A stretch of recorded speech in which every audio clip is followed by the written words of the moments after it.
हाय दोस्तों, स्वागत है आपका मेरे इस चैनल प्रचलित एजुकेशन में। आशा करता हूं कि आप सब अच्छे होंगे। तो चलिए शुरू करते हैं आज का लेक्चर। आज मैं आपको पढ़ाने वाला हूं ट्रिगोनोमेट्री। यहाँ पर मैं सबसे पहले क्या करूंगा, जो क्लास 10th का बेसिक फॉर्मूला जो होता है वो सारा का सारा मैं रिवाइज कर देता हूं। तो क्लास 10th में हमने सबसे पहले क्या पढ़ा था? ट्रिगोनोमेट्री में तीन कॉन्सेप्ट्स थे। सबसे पहला जो था वो था परपेंडिकुलर।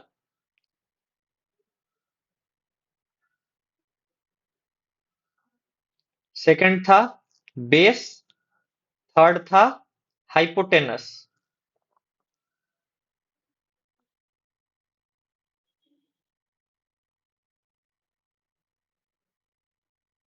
तो अगर मान लीजिए कि एक ट्रायंगल बनाया हुआ है, राइट एंगल ट्रायंगल यहां पर, और ये क्या है? राइट एंगल ट्रायंगल हमने बनाया है इसको, और ये एक एंगल डिफाइन किया हुआ है हमने, थीटा। यहां पर ये ए मान लेते हैं इस कॉर्नर को, इसको बी और इसको सी। तो जो एंगल है उसके सामने जो पड़ता है वो होता है परपेंडिकुलर।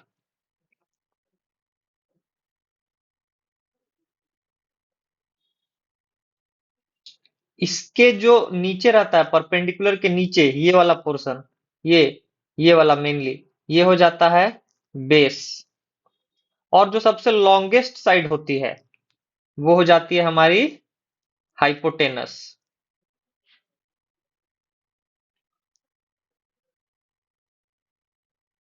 पाइथागोरस थ्योरम हमने पढ़ा था।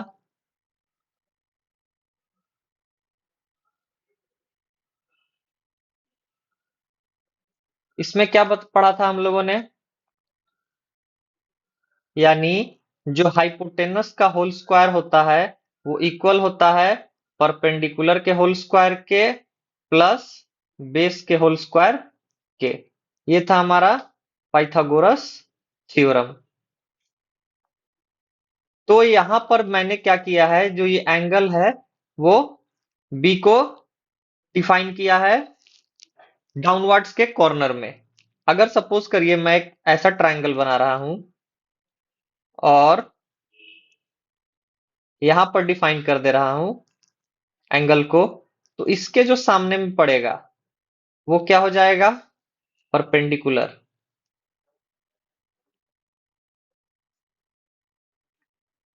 ये वाला पोर्शन क्या हो जाएगा फिर से इसका? बेस। और ये वाला पोर्शन क्या हो जाएगा?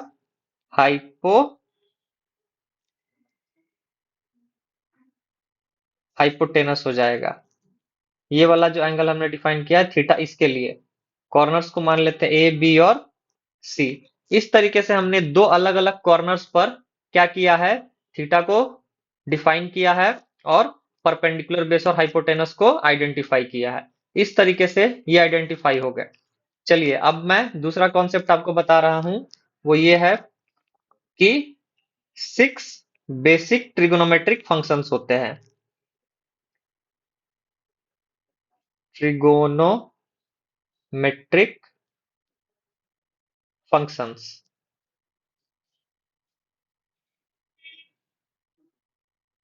पहला होता है साइन थीटा, दूसरा कॉस थीटा, तीसरा टैन थीटा, चौथा कॉसेक थीटा, पांचवा सेक थीटा, छठा कॉट थीटा। ये 6 बेसिक ट्रिगोनोमेट्रिक फंक्शंस है हमारे। इसमें कुछ फॉर्मूले हम लोगों ने पढ़े थे क्लास 10th में, वो मैं फिर से आपको रिवाइज कर रहा हूं। जो साइन थीटा है इज इक्वल्स टू क्या होता है, 1 अपॉन कॉसेक थीटा। यानी साइन का जो अपोजिट है वो क्या होता है, कॉसेक। उसी तरीके से कॉस थीटा, कॉस थीटा का अपोजिट हो जाता है 1 अपॉन सेक थीटा। यानी अगर लिखा हुआ है कॉस थीटा तो मैं उसको 1 अपॉन सेक थीटा भी लिख सकता हूं। उसी तरीके से tan थीटा अगर लिखा हुआ है तो उसको मैं क्या लिख सकता हूं, 1 अपॉन cot थीटा। ये 9 बेसिक फॉर्मूले थे, हम लोगों को पढ़ाए गए थे। फिर इसके बाद क्या करता हूं मैं, एक और फॉर्मूला आपको बता रहा हूं जो क्लास 10th में हमने पढ़ा है, वो है sine square theta plus cos square theta is equals to 1। उसी तरीके से मैं ऐसा भी लिख सकता हूं, sine square theta is equals to 1 - cos square theta. Cos square theta क्या है, हमारे लेफ्ट हैंड साइड में प्लस में है, तो राइट हैंड साइड में जाएगा तो क्या हो जाएगा, माइनस में। उसी को मैंने लिख दिया है। तो साइन स्क्वायर को अगर मैं भेज सकता हूं, कॉस स्क्वायर को मैं भेज सकता हूं, तो साइन स्क्वायर को भी भेज सकता हूं। तो ये क्या हो जाएगा, 1 - साइन स्क्वायर थीटा हो जाएगा। उसी तरीके से sec square theta minus tan square theta, इसकी वैल्यू क्या मिली थी हमारे पास, 1 मिली थी। तो जो tan स्क्वायर थीटा है उसको मैं क्या करता हूं, ट्रांसफर कर देता हूं राइट हैंड साइड में, तो 1 प्लस tan स्क्वायर थीटा हो जाएगा।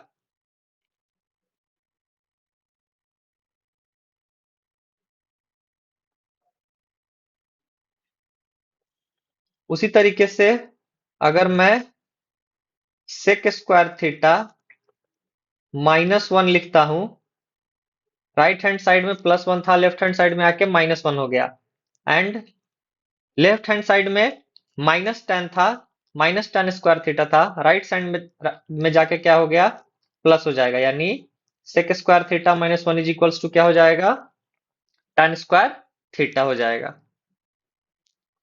उसी तरीके से एक और फॉर्मूला हमें पढ़ाया गया था, वो ये था कि cosec square theta minus cot square theta is equals to क्या होता है, 1। तो ऐसा भी तो लिख सकते हैं, cosec square theta is equals to 1 plus cot square theta, क्योंकि कॉट स्क्वायर थीटा क्या है, माइनस में है लेफ्ट हैंड साइड में, राइट हैंड साइड में जाके क्या हो जाएगा, प्लस में हो जाएगा।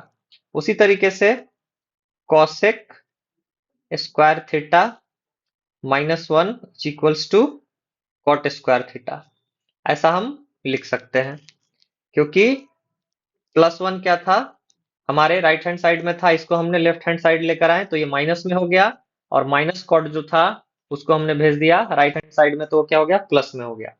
इसमें ध्यान रखने वाली बात यह है कि ये जो तीन मेन फॉर्मूले हैं, sine square theta plus cos square theta is equals to 1, sec square theta minus tan square theta is equals to 1, and cosec square theta minus cot square theta is equals to 1, इन तीनों को याद रखेंगे तो अपने आप क्या हो जाएगा, बाकी का इक्वेशन डिराइव हो जाएगा। उसी तरीके से कुछ और फॉर्मूले हमने पढ़े थे, वो ये था कि sec theta minus tan theta is equals to 1 upon sec theta plus tan theta. तो इसको आप क्या करिएगा, साइन और कॉस में कन्वर्ट करके डिराइव करने की कोशिश कीजिएगा, और आपको जो भी तकलीफ आता है वो आप कमेंट करके बताइए, मैं आपको बताऊंगा कि कैसे इसको सॉल्व करना है। उसी तरीके से cosec theta minus cot theta, ये क्या हो जाएगा, 1 upon cosec theta plus cot theta. तो ये हो गए टोटल हमारे फॉर्मूले। पहले हम लोगों ने साइन को, साइन के फॉर्मूले लिख दिए, कॉस के लिख दिए, कौन किसका अपोजिट होता है। उसी तरीके से ये हम लोगों ने इक्वेशंस लिख दिए। अब हम जानते हैं साइन और कॉस के बारे में कुछ और चीजें, जैसे कि अगर साइन थीटा लिखा हुआ है तो इसका जो फॉर्मूला होता है वो होता है परपेंडिकुलर अपॉन हाइपोटेनस। ये हमारा ट्राइंगल है, ये इस एंगल से ये क्या हो जाएगा, इसका परपेंडिकुलर हो जाएगा, ये हाइपोटेनस हो जाएगा और ये बेस हो जाएगा। उसी तरीके से कॉस थीटा, कॉस थीटा क्या हो जाता है? Base upon hypotenuse. फिर tan थीटा, tan थीटा क्या होता है? Perpendicular upon base.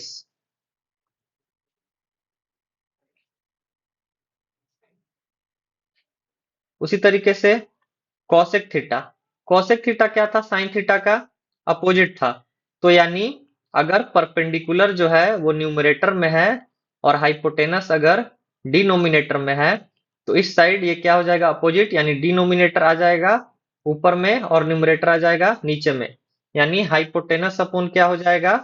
परपेंडिकुलर हो जाएगा। उसी तरीके से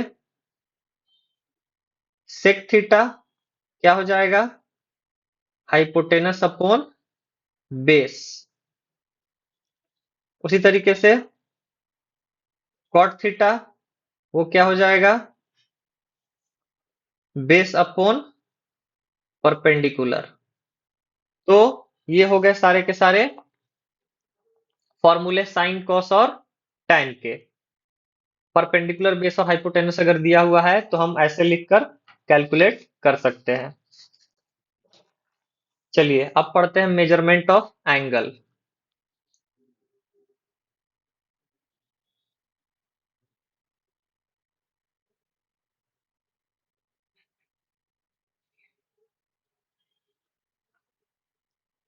तो इसमें जो मैं पहला डेफिनेशन बता रहा हूं वो है डिग्री की। तो डिग्री का जो बेसिक डेफिनेशन है वो ये है कि if A right angle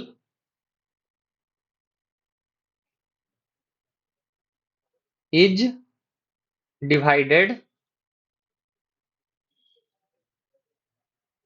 into 90 equal parts, then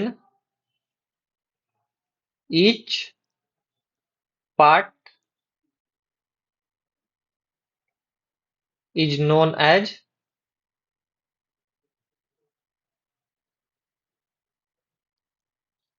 1 degree. मतलब कहने का हो गया कि अगर एक राइट एंगल ट्राइंगल है, इसको 90 पार्ट्स में डिवाइड कर रहे हैं, तो ईच पार्ट जो है वो क्या हो जाएगा? 1 डिग्री हो जाएगा। ईच पार्ट क्या हो जाएगा? ये 1 डिग्री हो जाएगा। सेकेंड जो डेफिनेशन है इसमें वो है रेडियन की। तो रेडियन का जो डेफिनेशन है वो क्या होता है कि angle subtended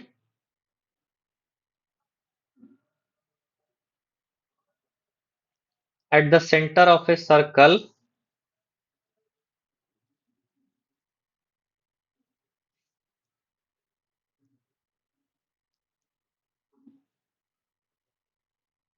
by an arc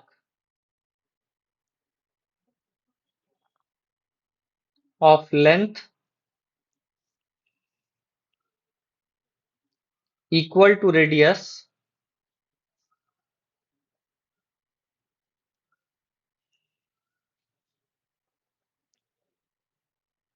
will be 1 radian।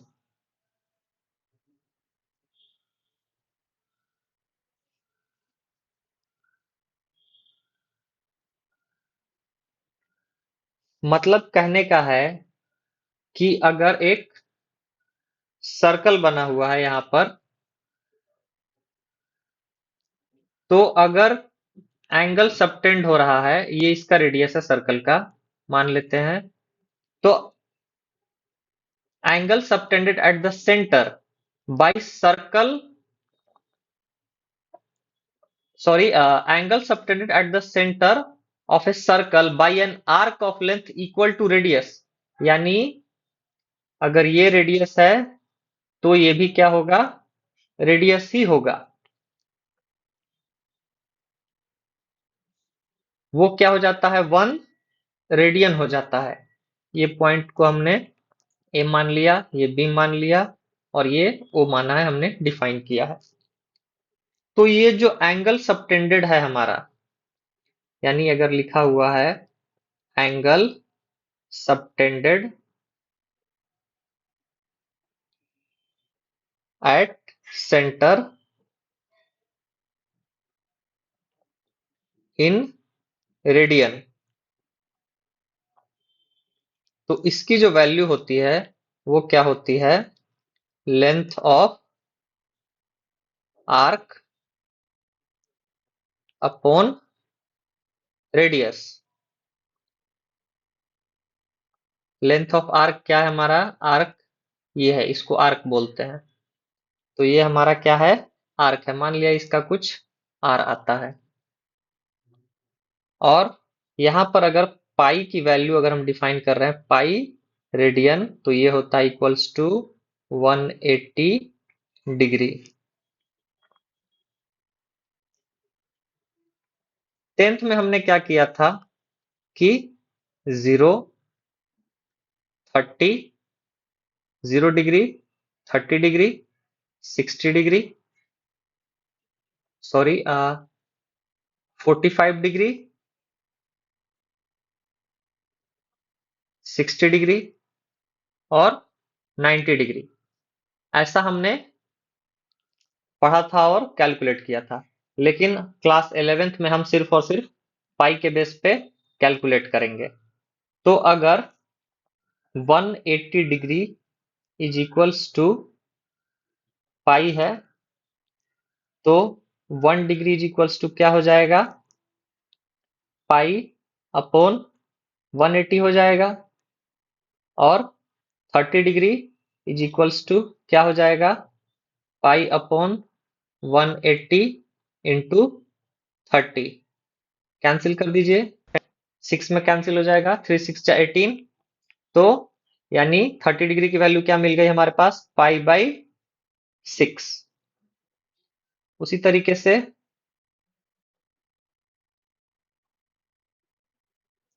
45 degree की वैल्यू को कैलकुलेट करते हैं।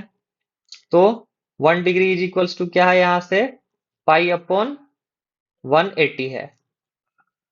45 डिग्री इज इक्वल्स टू क्या हो जाएगा, पाई अपॉन 180 इंटू 45। तो 5 9 जा 45 एंड 5 3 जा 15, 36, 9 4 जा 36, यानी 45 डिग्री क्या हो जाएगा, पाई बाई 4। उसी तरीके से कैलकुलेट करते हैं अब 60 डिग्री की वैल्यू। तो 1 डिग्री इज इक्वल्स टू क्या है, pi upon 180। 60 degree is equals to क्या हो जाएगा, पाई अपॉन 180 इंटू 60। 6 3 जा कैंसिल हो जाएगा, यानी क्या मिलेगा, पाई अपॉन 3। तो ये हो गया 60 डिग्री। उसी तरीके से 1 डिग्री इज इक्वल्स टू क्या है, पाई अपॉन 180। तो 90 डिग्री को अगर निकालना है तो क्या हो जाएगा, पाई अपॉन 180 इंटू 90, यानी 2, यानी क्या हो जाएगा, पाई बाई 2। तो अब हम 30, 60, 90, 45 ना बोल के हम क्या बोलेंगे, पाई के टर्म्स में बोलेंगे। यानी 30 को लिखा हम लोगों ने पाई बाई 6, 45 को लिखा हम लोगों ने पाई बाई 4, 60 को लिखा हम लोगों ने पाई बाई 3, और 90 को लिखा हम लोगों ने पाई बाई 2। जब भी अब कैलकुलेट करेंगे तो इस डायरेक्शन में हम बात करेंगे, pi by 6, pi by 4, pi by 3, pi by 2। तो ये हो गए सारे के सारे रिवीजन, और क्लास 11th का एक कॉन्सेप्ट मैंने आपको पाई के रिलेटेड रेडियन में पढ़ा दिया। अगले लेक्चर में मैं आपको बताऊंगा इन डिग्रीज जितने भी है 30, 45, 60 या 90, इसकी वैल्यू को कैसे कैलकुलेट करते हैं। तो आशा करता हूं कि आपको ये वीडियो पसंद आया होगा। अगर पसंद आया है तो चैनल को लाइक कीजिए, शेयर कीजिए, सब्सक्राइब कीजिए। मिलते हैं अगले लेक्चर में, तब तक के लिए बाय।